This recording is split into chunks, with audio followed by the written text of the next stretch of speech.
Hey guys, my name is Edgar. It's just a video real quick, just over some of the things that I've been thinking about lately, some concepts that cross many fields of professionalism. So I've been recently looking and watching a lot of bullfighter videos, also known as rodeo clowns. And one of the guys that I really like, his name is Cody Weaver. I apologize if I said your last name wrong. He's based out of Oklahoma. So he's got some great content on there, and he's explaining on how he does things and why he does them, and when in the movement of things, things happen.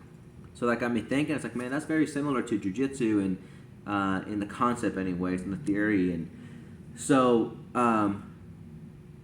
it just got me thinking, a couple of things that people have a hard time understanding or even just feeling, so to speak, when they're doing jiu-jitsu is the timing, energy, right? Like how much energy should you use, and when and where and how, and space. Like you got to fill in space, and also within the space you have to learn distance.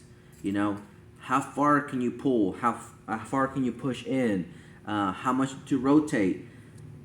Those are some concepts that just kind of cross those boundaries and are very similar with jiu-jitsu. When you're trying to control another person that doesn't want to be controlled, and bullfighting, trying to redirect an animal that does not want to be redirected in any way, shape, or form. So obviously keeping in mind these things. So space, distance, timing, energy, and we're going to add one more, emotion. Okay, your state of mind. Do you have a positive state of mind when you're doing this?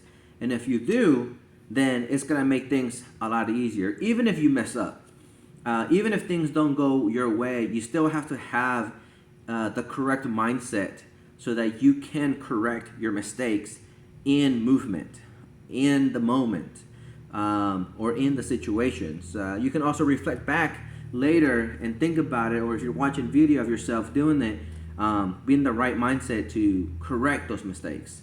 If you're in the negative mindset, feeling sorry for yourself, telling yourself like, oh, you suck, you don't belong here, whatever that may be, all that's going to affect greatly how you perform all of this. So again, that got me thinking, got the gears going in my head. So one of the drills that I like to do, and I've started to reincorporate this drill or these drills into my personal training, into my solo training sessions. That's using this ball here, and I'll show you guys here in a second. I feel like with this ball, I can work my space, my distance, my timing, my energy, and obviously my emotions. If I mess up and the ball throws me off, well, I gotta get back on it and correct it again in the next one. I can't just feel sorry for myself or or feel silly because I got bucked off. It's gonna happen. It's just gonna happen. You just gotta make peace with that.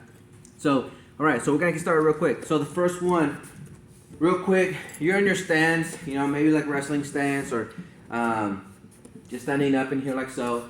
What you're going to do is front leg is going to kick back. Okay, in wrestling we call this down blocking. So what you're going to do is you're going to take your hand, control it. Your front hand controls the ball. You're going to roll it towards your front leg. Right before the leg touches your foot and your shin, you're going to remove that front leg and you're going to kick it back. Heel is going to go to the ceiling, and your forearm, bicep, shoulder is going to go in front, right here of the ball where your foot and your shin used to be. So it looks like this, okay? You can come back, you can switch your stance, right here, pop, here like so. Again, it's a great little drill. Good takedown awareness, good takedown defense, good balance work, okay? Just like so. All right, we're gonna add on to that drill. So I'm going to down block, come up, Now my back foot, in this case, gonna be my left leg. I'm gonna step over, and I want my thigh and my hip to land on the ball, and it's gonna roll me over. I'm gonna rotate my hip and face the ball, okay, like in a sprawling position. I don't want to continue facing the ceiling and then I land on my back, okay? So again, it looks like this.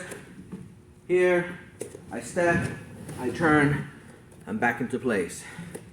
I'm back in here, down block, back leg steps over, I'm back into place, okay? And you can go